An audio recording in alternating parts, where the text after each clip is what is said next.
दोस्तों, क्या कभी आपने सोचा है कि भारत के नोटों पर महात्मा गांधी की ही तस्वीर क्यों होती है?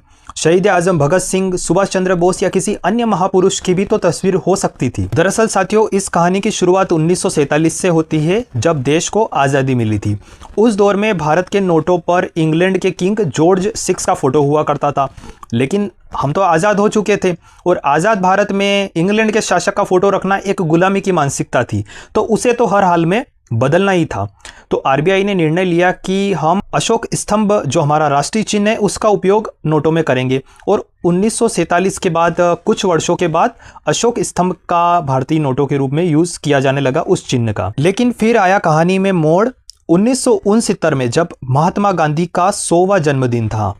उस समय आरबीआई ने 100 रुपये का एक विशेष नोट उनकी 100वीं जन्म शताब्दी के अवसर पर प्रकाशित किया। फिर 1987 में आरबीआई ने 500 रुपये का एक महात्मा गांधी के चेहरे के साथ नोट छापा और इसमें दोस्तों महात्मा गांधी के उसी फोटो का इस्तेमाल किया गया था जो नोट आज भी हम उपयोग में लेते हैं। और यह फोटो 1946 में वायसराय ऑफिस में खींचा गया था। लेकिन ये फोटो वाले जो नोट थे ये परमानेंट नहीं थे।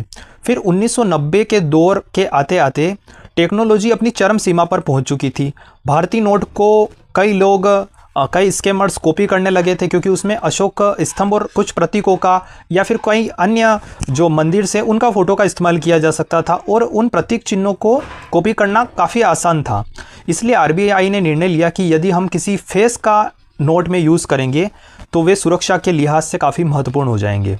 आरबीआई के मुताबिक साथियों, इंसानी चेहरा एक काफ़ी सिक्योरिटी फीचर होता है, क्योंकि चेहरे को कॉपी करना इतना आसान नहीं होता है। प्रतीक चिन्हों को कॉपी किया जा सकता है, लेकिन चेहरे के हाव भाव, मुद्रा को लोग उस समय आसानी से पहचान सकते थे। चेहरे के टेक्सचर में थोड़ा भी चेंज हो तो लोग पता कर सकते थे कि ये नोट नकली है। इसलिए आरबीआई ने निर्णय लिया कि हम एक फेस के साथ नोट छापने शुरू करेंगे।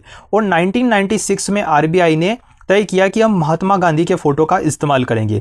यह इस्तेमाल इसलिए किया गया क्योंकि महात्मा गांधी उस समय काफ़ी पॉपुलर हो चुके थे और 1996 तक महात्मा गांधी को लोग राष्ट्रीय पिता के रूप में देखते थे। हालांकि अन्य भी महापुरुष थे, लेकिन आरबीआई ने महात्मा गांधी को उचित समझा और तब से लेकर 1996 से नोटों पर महात्मा गांधी का जो फ़ोटो है वो आज भी चल रहा है। 2016 में आपने देखा होगा कि नोट पर स्वच्छ भारत का लोगो भी आना शुरू हो गया था, जो अभी भी चल रहा है।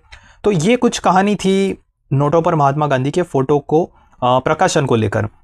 तो आपका क्या मानना है, नोट पर किसका फ़ोटो होना चाहिए और आप इसके बारे में क्या सोचते हैं, हमें कमेंट करके बताइएगा। और इसी प्रकार के नॉलेजेबल वीडियो के लिए जीके विद आदित्य को फॉलो करना ना भूलें।